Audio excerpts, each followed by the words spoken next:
In the early 19th century in Lithuania, Reb Chaim of Volozhin once raised a large sum of money to rescue a Jew who was being held ransom in a neighboring city. The only way to get to this town was through a forest notorious for its bandits. They'd barely entered the forest when the bandits surrounded Reb Chaim and his Talmidim. There was no escape. Reb Chaim handed all of the money over, and the bandit chief said, "Now you are going to be put to death." Reb Chaim said, "Before you kill us, I ask for a final request." "What do you want?" said the bandit chief. "I ask for a few minutes of contemplation." Reb Chaim sat on the ground, seemingly lost in prayer. Finally, Reb Chaim said, "I'm ready."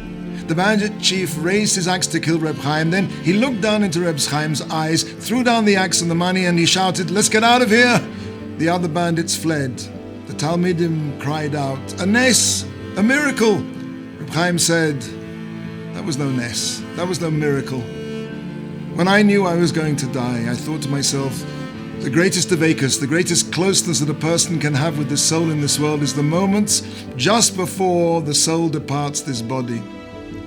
I didn't want my final moments in this world to be filled with hakpada, with resentment, and so I asked for time to try to be Don, this bandit lekavschus, to judge him favorably. Much as I tried, resentment overcame me time and time again until I thought to myself, this bandit was once an innocent young boy. He was probably poor and hungry, and probably one day he stole an apple or a cake and someone caught him, and they locked him up with a bunch of criminals, and when he got out he turned to a life of crime, and one day he killed somebody. Murder then became something that he could do and did do. A young innocent boy eventually becomes a killer. At that point I felt I could leave this world without resentment. When the bandit looked into my eyes, he saw that I understood him. And that was probably the first time anybody had looked at him like that since he was a boy. When we judge people favorably, we can change who they are.